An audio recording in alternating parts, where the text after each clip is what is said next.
Okay, fantastic.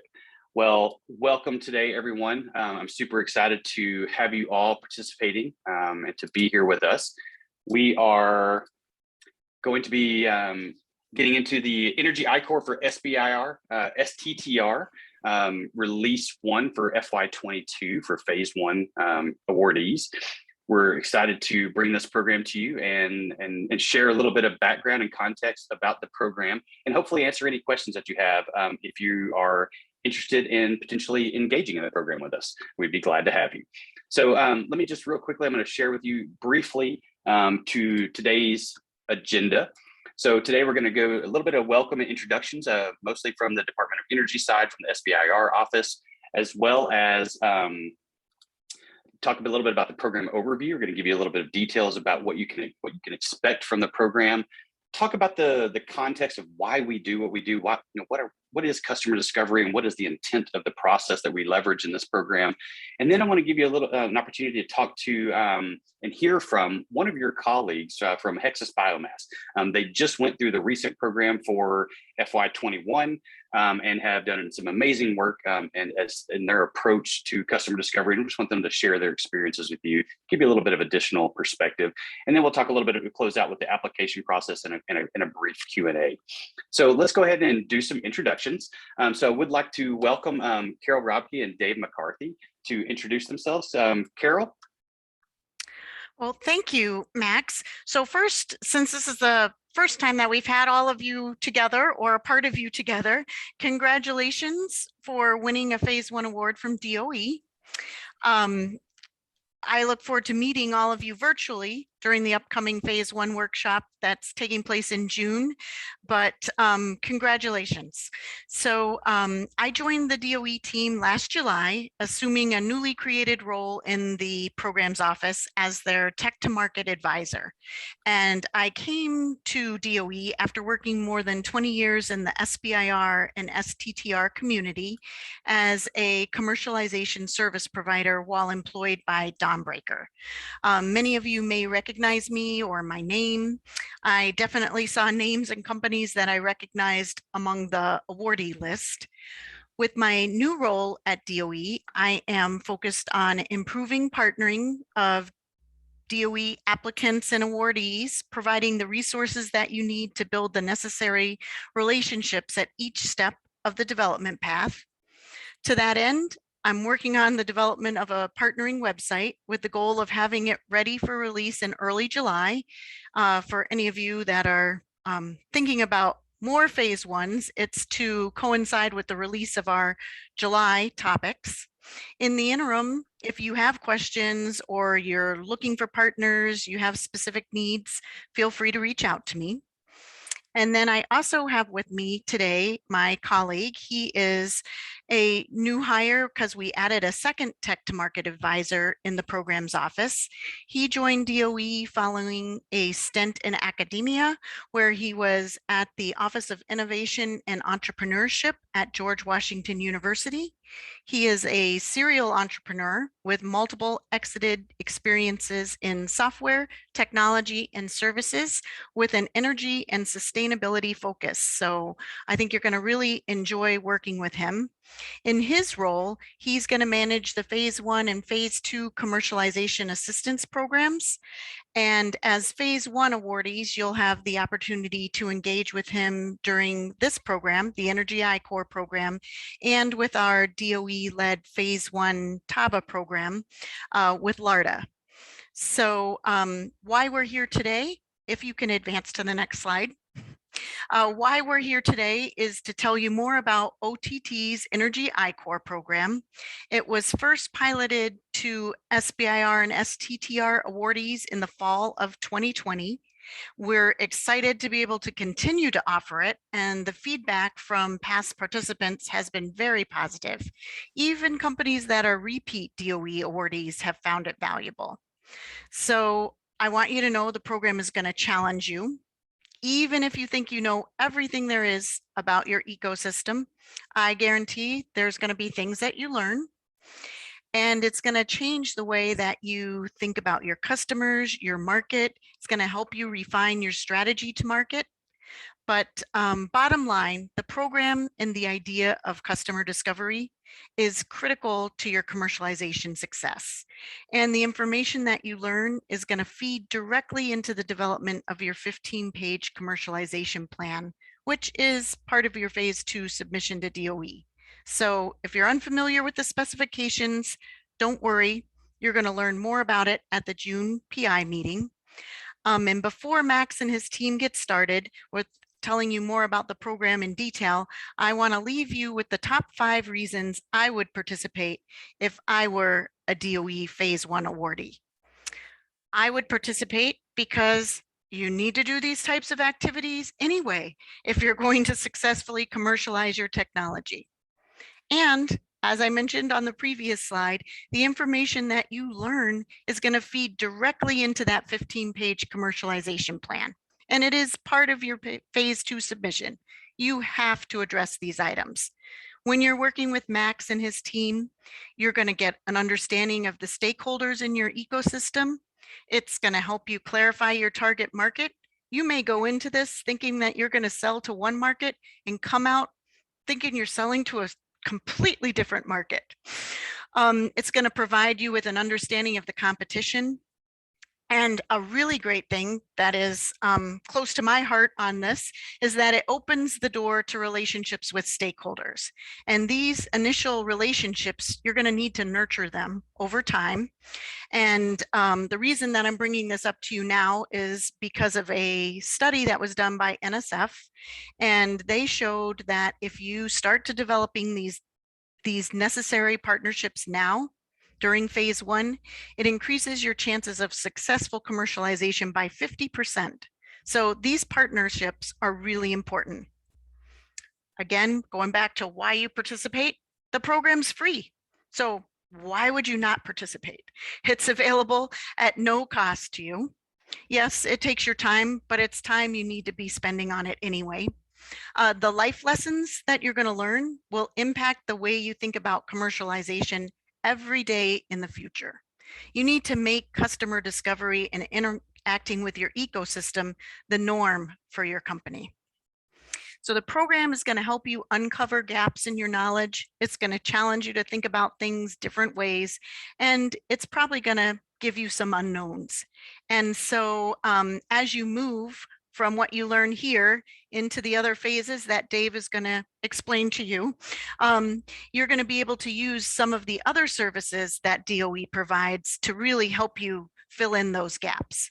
So I'm going to turn it over to Dave. So Dave, take it away. Thank you, Carol. I appreciate the intro and background earlier as well. I think if I'm ever having a bad day, I'm going to ask you to repeat that intro for me because it sounded pretty good. Yeah. So for the teams that are on the call right now, I think we have a great team to help you kind of through some of these processes through ICOR.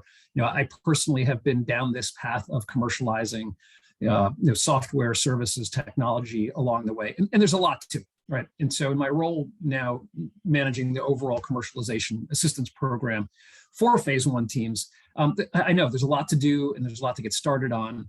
And I just want to make sure that from the outset, you have a little bit of context about what we're trying to do with our program to help you along. As Carol said, this is stuff that you should be doing anyway. If at some point you feel like this is a burden or too much overhead, let us know because we're from the government and we're here to help. And everything we should be we're doing should be helping you along the way to a successful company. So just kind of teeing up the context then for what we're talking about with Energy ICOR for SBIR. You have your grant start date, which is started already, and you have your target out there for your phase 2 application being due in about 9.5 months. And here we are, starting down this path of Energy ICOR, that you are here, almost should even be to the left a little bit because we haven't started Energy ICOR yet. This is the information session, but we're right at the beginning of this commercialization assistance programming. And so the next thing that happens after Energy ICOR is the PI meeting. And these things should form a flow. These things should be, building upon each other, as we go through this overall timeline. But the Energy ICOR is forming that base of, connections, the inquisition about what the market is all about for you. PI meeting, we're bringing everybody together, the managers, the awardees, our staff, to really continue the facilitation of this community and deliver to you, important information.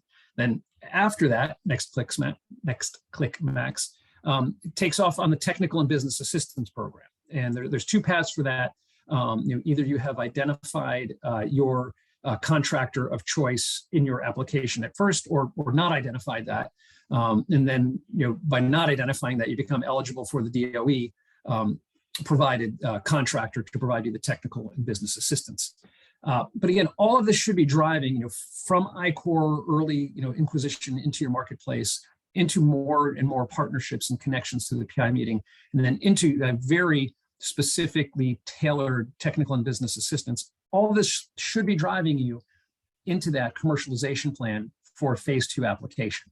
And Carol said this earlier, very, very well, is that should be doing this anyway, right? So if at some point you find that these things, on this path of ICOR to PI meeting to TABA is not supporting you in the right time, in the right manner, that you think, we're here to help. So you're going to have my email, you're going to have my phone number.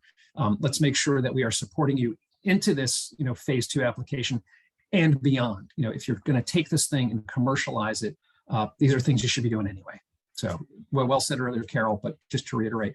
And so hopefully this gives you just a little bit of context about what we're talking about now for Energy ICOR, how it fits into the path of commercialization assistance and hitting that target for the phase 2 application and beyond. So Max, I'll kick it back to you, but I'll be here for questions later as well. Fantastic. Thank you so much, Dave and Carol. I do also want to give a quick shout out to the Office of Technology Transitions. Zach was unfortunately not able to be here today, but he is the program manager for Energy ICOR, and has really helped us kind of substantiate the process and integrate it into the DOE applications in various facilities. So very thankful for that and his engagement as well.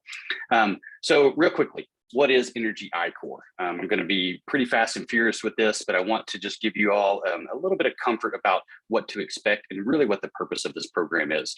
DOE, basically designed this for you to help increase the economic impact of DOE funded research, right? So if you think about the motivations and why we're here and what the purpose of the program is, this is the fundamental piece of it. Now we do that by bringing you an experiential program that helps provide people like yourselves to the opportunity to focus beyond the lab, right? Focus beyond the research, focus beyond the product designs, and think about the customer challenges and problems that they're facing, right? So that's really what the core focus is that we'll be drilling into over the duration of the program. The road to success is pretty windy. There's a lot of twists and turns. I think, Carol and Dave both pointed to this very eloquently.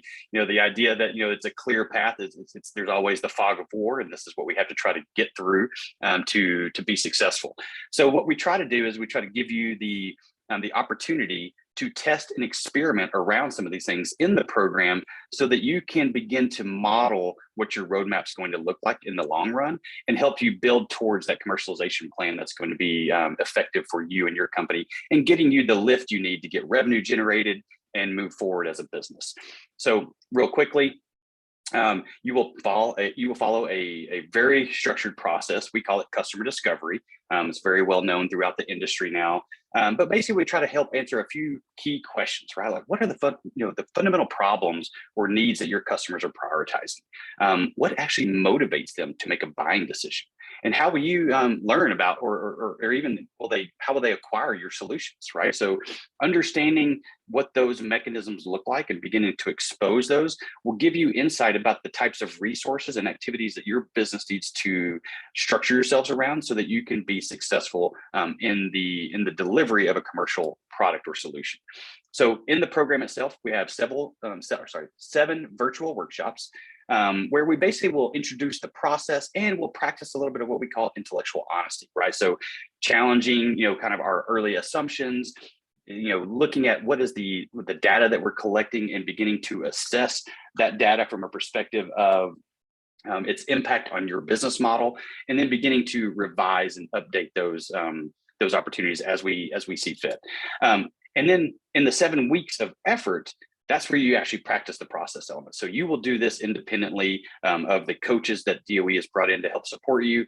And where you get to get out of the building, you're going to go interview, customer ecosystem stakeholders. Like these could be everything from your actual end users to people who are influencing adoption and things of that sort. And then you'll work to evolve your business model on the back end, right? So that you're constantly iterating and adjusting on your assumptions that you believe will build a model that is viable and that will sustain with time. So in the course logistics, we start on April 1st, right? So early on, we're going to meet every Friday for 7 weeks, right? And that's the duration of the program. And this gives you an idea of kind of what we will cover over those different periods. And you'll notice that some of these are actually delivery of content. So in the first week, what we do is we prioritize the learning process, right? So in the first 2 sessions, so we'll prioritize the learning process, get you ready to go out and do customer discovery and begin to build momentum so that you learn the process elements, and then you can begin putting them into practice. Over the duration of the program, that's where we actually prioritize the customer interview. So this is when you're going to go and actually interact a lot with your customer ecosystem. This is what Carol and Dave were talking about, where you begin to actually test and experiment around some of these initial assumptions that you and your team have in your business. Outcomes that we're looking for you to get, more than 30 interviews, right? So as you begin to get that direct perspective, it's going to give you context about how to build your business model and how to substantiate an opportunity for the future. We really want you to, the goal of this is to strengthen that phase 2 commercialization plan. And this ties back to exactly what Carol was highlighting, that, you're doing this work anyways. And as you begin to strengthen and understand the customer's perspective and their behaviors, this helps to inform what your business model and your commercialization plan really will look like. It'll help you validate those initial market applications. We look at that as a beachhead market. Who's your first customer? And then, clarify that competitive advantage, those customer priorities, right? And begin to expose different channels for how you will gain access to your customers. Ultimately, you'll even identify how you'll make money, right? I mean, is this going to be something that's direct sales services, or you can license your technology to an original equipment manufacturer somewhere else within the value chain? What is that going to look like for you and your business? And then overall, assess the alternative approaches to improve the viability of your business model. So you might be asking yourself, what is customer discovery? Right. And I want to give you a quick highlight of what you will see in the program. This is very high level, but I want to give you just a taste of what you might, just to experience it a little bit. So customer discovery, we always say it starts with the customer, right? You've got to know who your customer is and at least begin to define them. So we will spend quite a bit of time in the program beginning to look at, who are you actually going to sell to? What is that going to look like? Who are the various stakeholders within those businesses or even around those businesses, maybe in the supply chain or otherwise, that can affect the outcomes in terms of adopting your new solutions? And what might that look like? In other words, what are the challenges or problems that they're trying to face? This is where we use hypotheses, right? So this is a fancy word for our business guesses or our assumptions.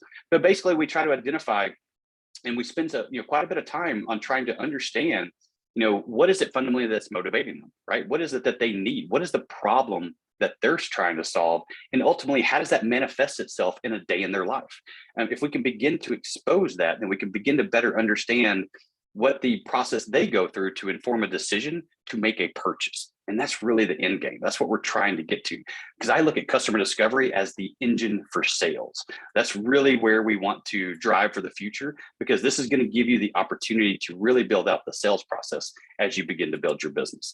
Now, customer discovery, I mentioned it is a process. So what we do is we start with hypotheses, right? And then we begin to design experiments. Those are our questions that we're going to ask people within the ecosystem. And then we go out and run those experiments, right? So we begin to test it. And then we draw insights from that information and revise our hypotheses and try again, right? So that's where the iteration and the adjustments come from. And we also move to different parts of the business model. As we understand our customers better and the value propositions that we create for them, we move to things like channel economics, and we begin to understand, how do we acquire our customers? We may even move to partnerships as well as revenue models. I doubt we'll probably get that far in the early parts of this program, but that's really the intent, is that you continue to follow the process and gain those skill sets to move forward. And I think Carol had mentioned that earlier as a life skill. And it really is the opportunity to gain momentum from that. But what we use in this is that, I want to highlight, as we take this approach and as we use this process, we're focused on learning versus knowing, right? And this is a key differentiation. We're not trying to force our perspectives on potential customers or otherwise. We're not trying to sell technology. That's not the point of this program. But ultimately, we're trying to learn from them about what their expectations are so that we can refine your research agenda and give you the model that you need to be successful. Ultimately, there are no answers inside the company, and this is what we try to, this is kind of a standard motto within our group. But basically, we want to take your initial assumptions and turn those into facts, right? So we want to take that initial vision you have and actually begin to extract value from that and show how we can actually build momentum for your business. So why does all this matter, and why does DOE continue to sponsor this and see the value in where we're headed? Well, ultimately, there's a lot of reasons why ideas fail, new technologies and products fail, but mostly it's because of the lack of customers, and it's not because of a failure of technology.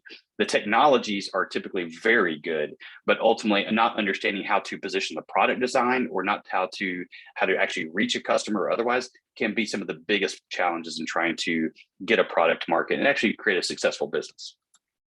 Number two, it's a lack of focus, right? So not targeting a specific customer or trying to target one that may just require later adoption, right? So maybe just not the early adopter, and not understanding how much runway you have between day one and when a first sale might occur, or when revenue might be able to be generated. So gaining some perspective around how to build the business in a clear and structured way can really be can support your overall outcomes. And really, we're trying to learn from the market, right? We want to make it to where you can iterate and adjust as often as needed to make sure that you are engaging with and hearing and designing specifically for a targeted customer. Now, I do want to take us into the trenches for a second, and I want to introduce you to a couple of friends of mine and participants in the most recent ICOR program.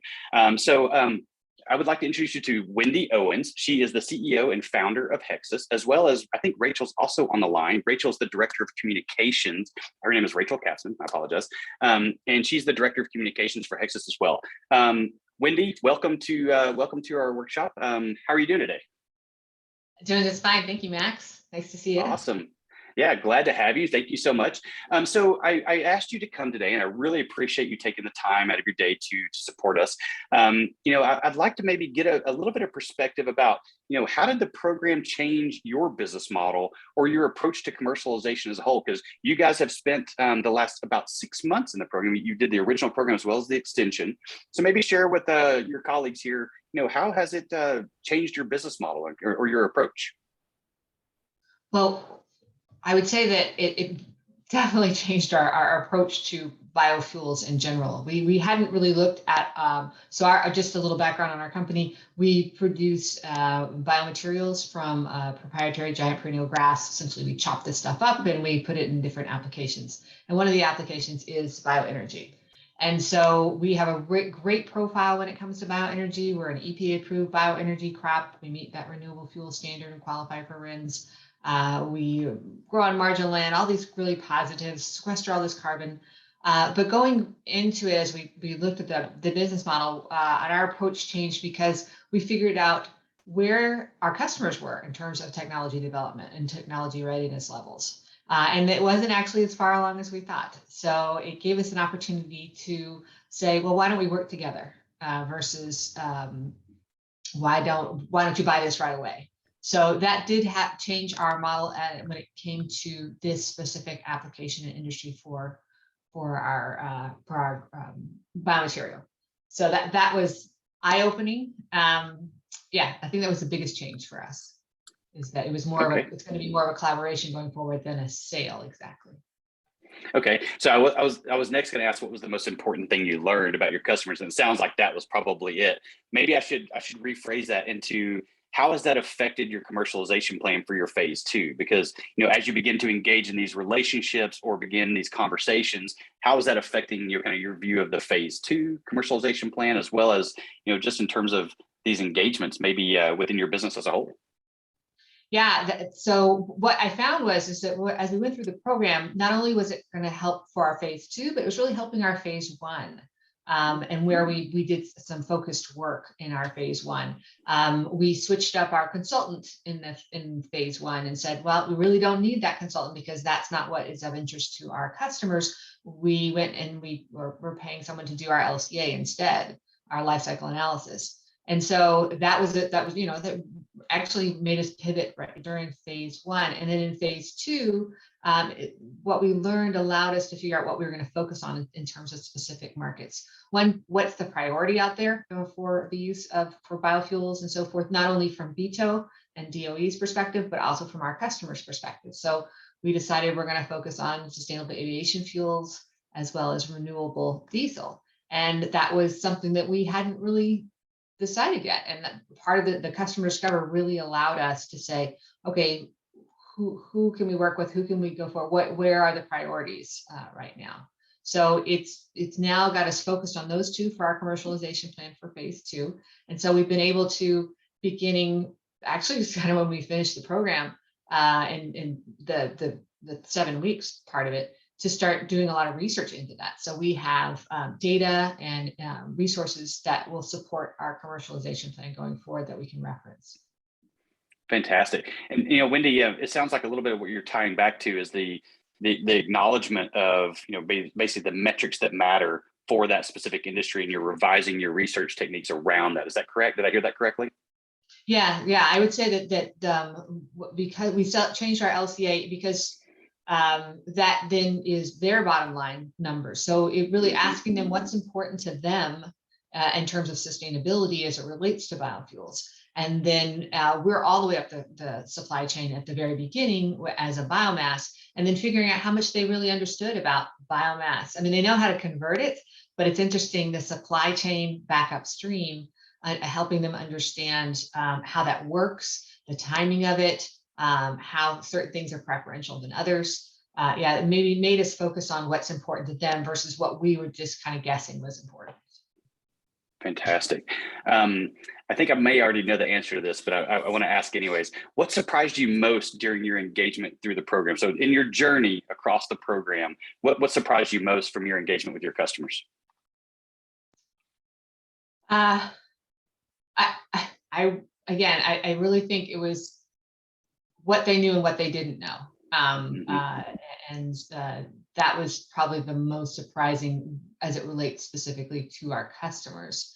And that really we hadn't, again, our focus had been more on using our material in structural and non-structural applications and composites. So it's funny when you see articles about companies that produce bioenergy and are doing sustainable aviation fuels, and they're flying these jets and so forth, and it's all exciting. But when you really get down to it, they're still working on their technology too. So that was probably the most surprising thing, is that how much work there is left to do despite what they seem to be doing right now. So. Well, it sounds like there's some great opportunity for you as well, though. Okay, so last question for me.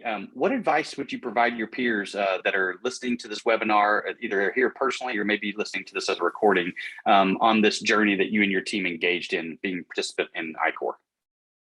Well, I would say, like anything, you get out of it what you put into it.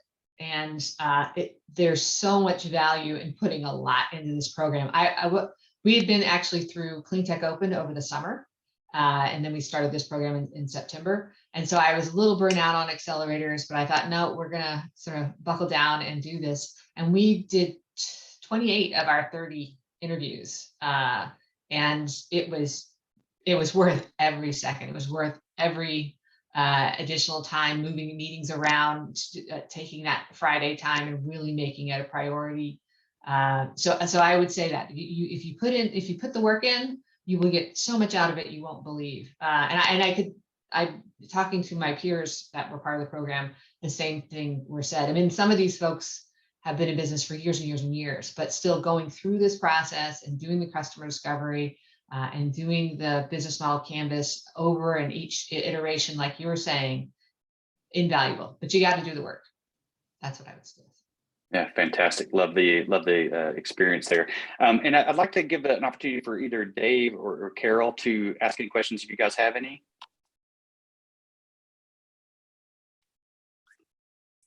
anything? Nothing for me. I think Wendy said it better than I could have said it. So thank you, Wendy, for all of that input.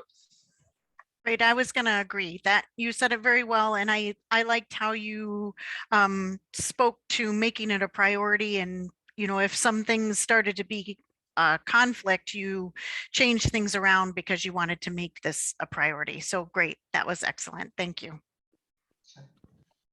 Fantastic. Wendy, thank you so much for your time. And Rachel, appreciate you both being here. And thanks for your support. Okay, let's go ahead and keep moving forward. So I want to talk a little bit about the program commitment. So in this program, if you opt in to participate and want to submit an application, you know what we're looking for, just from a coaching perspective and an engagement perspective, is we're looking for full participation, right? We really want you to be available for the workshops. The workshops are important to support the context of the process, but also to give us an opportunity to work one-on-one and evaluate the opportunities, right? So beginning to assess what are the people saying, how are you asking the questions, eliminating bias, and giving you the tools you need to be successful in getting the right insights for your business from the customer ecosystem directly.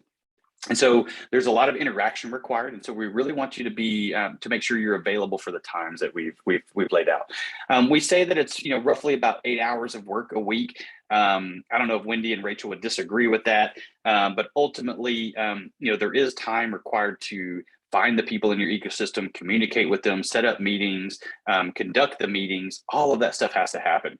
So, we do have some successful one-member teams. We highly recommend that you bring team members into the program if you can, because having additional minds around this operation can really support the outcomes that you're looking for to move the business.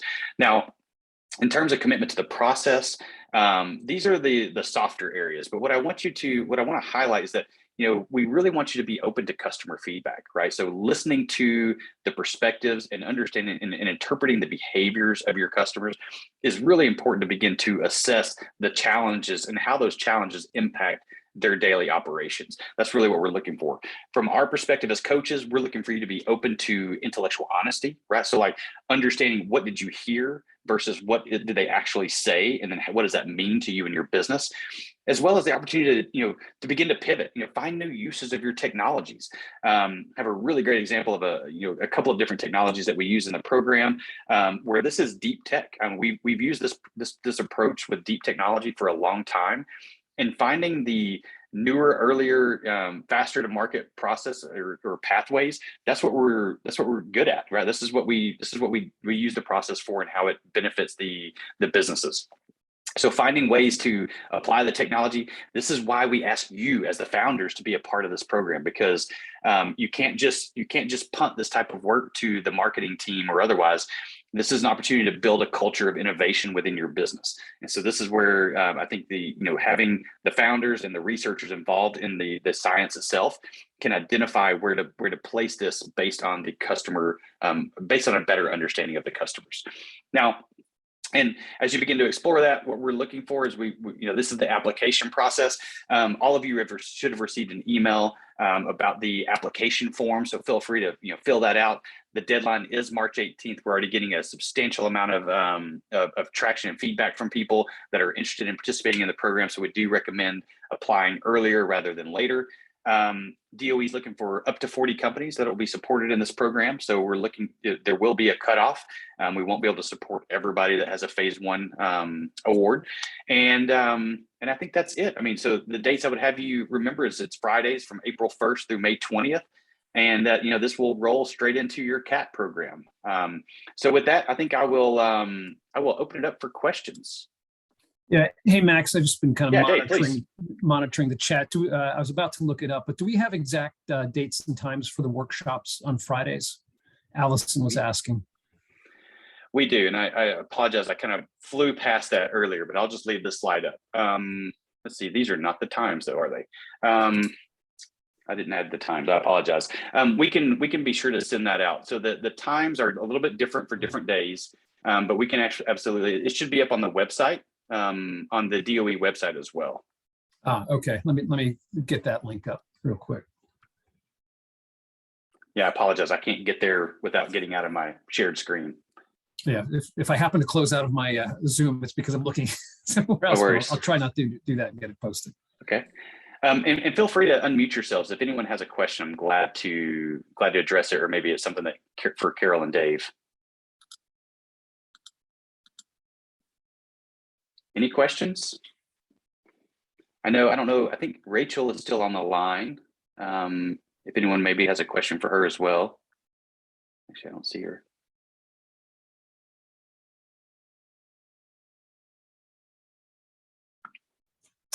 Yeah, Max, the dates and times are on the website, and I just put the link to the website with the dates and times on there, so they can scroll through. We'd also had a question. Oh, go ahead. No, please, it's okay. I was going to say, we also had a question about any conflicts, Fridays, if people just can't move their schedules. Like, is there a break point at which, people shouldn't come in? Like, we have 7 sessions. Is 1 okay? Is 2 okay? Like, how do we handle people being absent from a session? I'll probably punt to DOE for that one. Okay. I think that's going to be a case-by-case basis.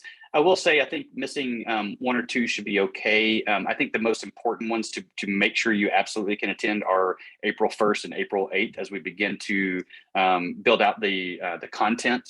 So that's basically content delivery, like education for the most part. Beyond that, we could maybe offset that with your coach and have a one-on-one session with your coach, as opposed to the session in terms of presenting your lessons learned.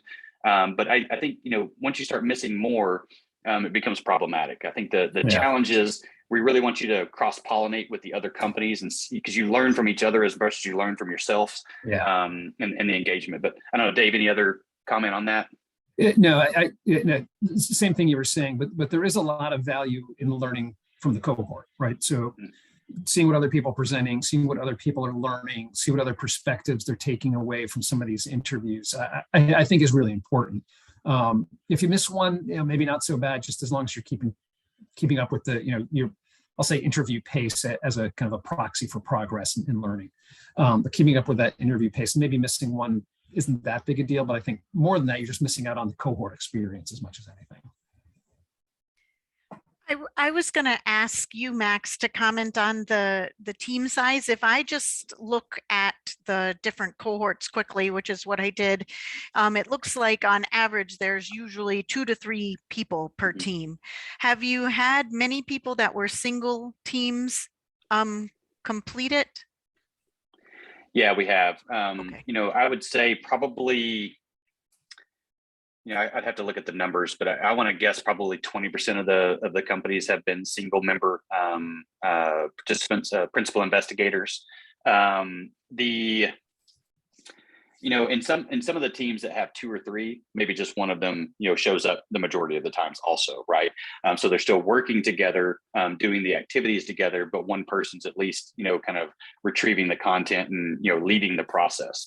The teams that tend to do like more interviews or get more from their interviews are teams like Wendy and Rachel, where they have multiple team members that are active in every session and engaged in every session. So they have a commitment to the process and what they're hoping to learn and begin to expose in their customer ecosystems.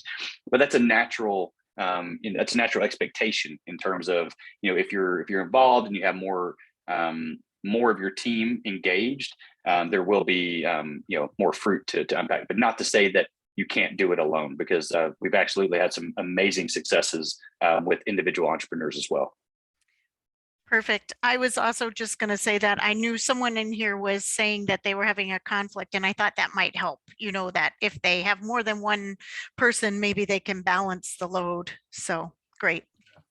Yeah, and Max, when I think about how many people are on the team and who's on the team, it's always a matter of, I think the founders should definitely be in, right? If there's more than one founder or a CEO and other people, because usually the founder, and I founded companies, is very passionate, right? And they have a certain belief about the way the market works and about what people value. And if those people are not on the team doing the customer discovery, and something comes up that is counter to the founder or the CEO's view of the world, that ends up making for some very difficult discussions down the road. And to have the major decision makers involved in this process, I think is very important, because then you don't have to go back and convince the CEO or the founder of a different perspective on the world that they might not have had coming into this.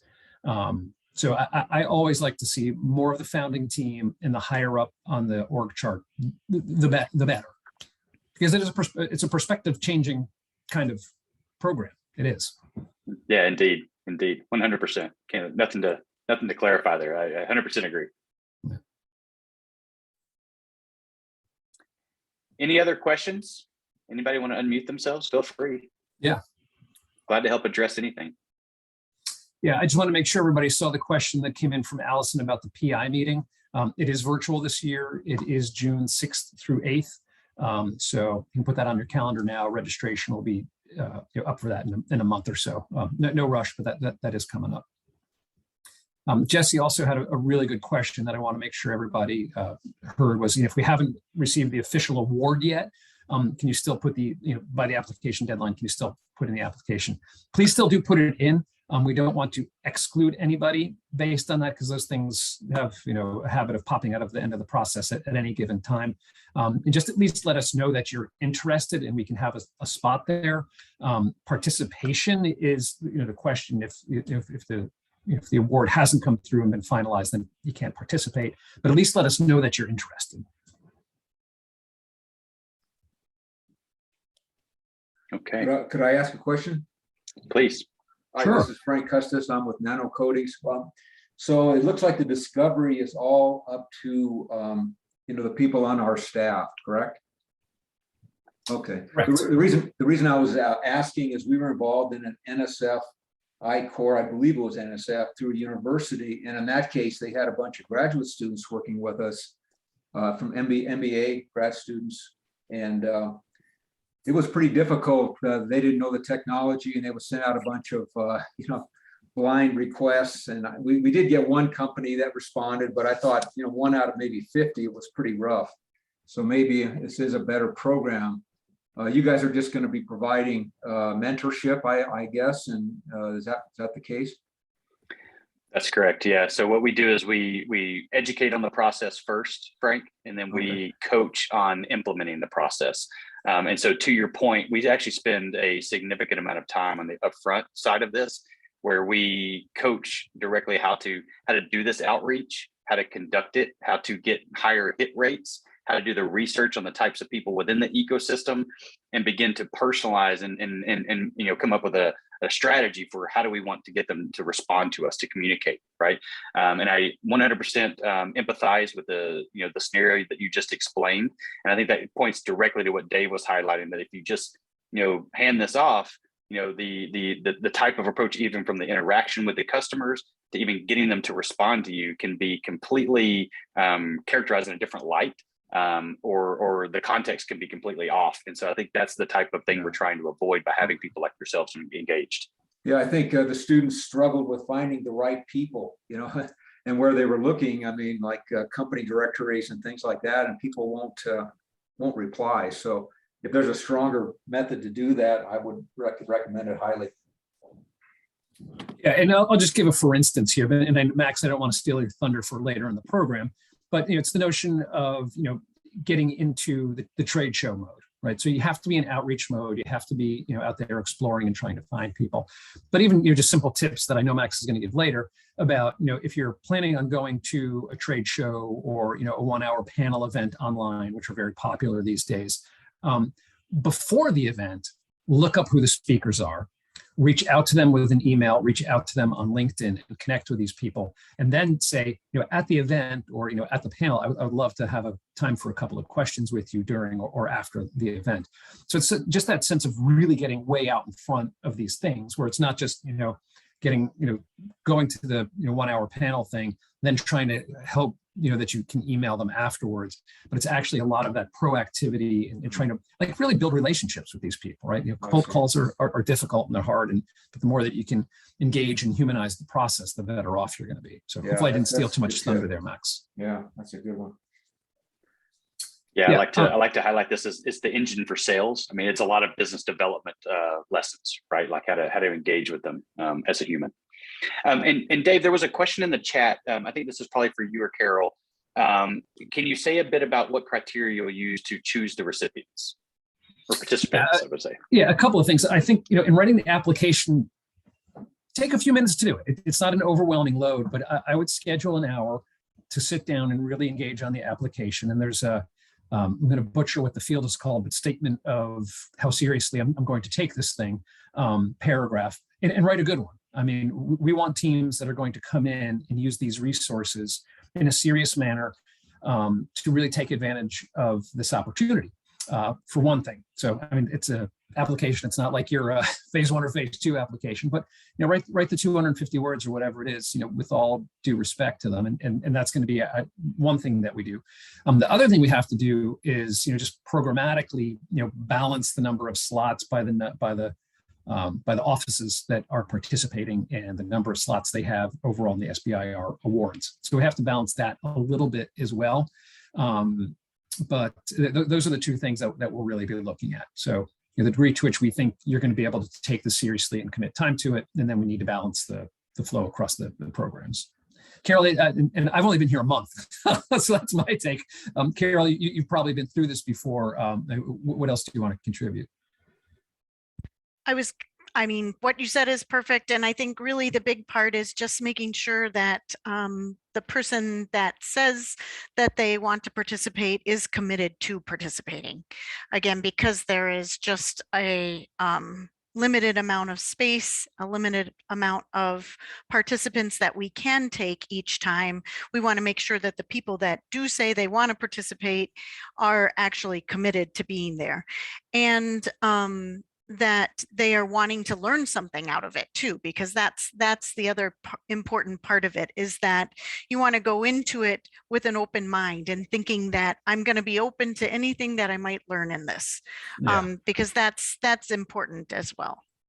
Yeah, and pulling in one of the things we were talking about earlier too is the seriousness with which you're taking the process. It includes who you're putting into the program, kind of meshing with what Carol just said, but and to what Frank was saying earlier, if we see there's 2 interns coming in and doing the program, probably not the right perspective on participating in the program. I was saying, the more senior the participants, the more you're going to get out of it, and I'll say your long-term chances are better for long-term success the more senior people are involved. So take all that into consideration. Right. And I'm just going to build on that, because you want your company, you want the people in your company to really be developing the relationships with these folks.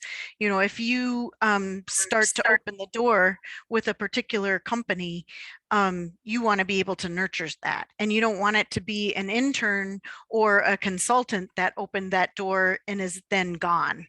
So you really want that relationship to be with you and to be with someone who's going to be with your company for a long time. Yeah.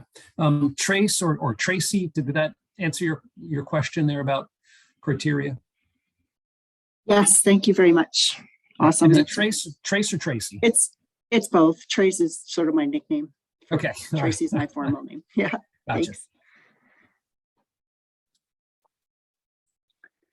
Okay, well, it looks like the questions have come to a standstill. So with that, I guess I will thank you all for participating. Thanks for listening. Thank you to Carol and Dave for your support. And we will get this posted to the website. So thank you all. Yeah, and just one last thought. If you do have any questions that come up afterwards, hit one of us up on email. And be glad to take whatever questions you have. Thanks, Max. All right, fantastic. Thank you all. Bye-bye. Bye-bye.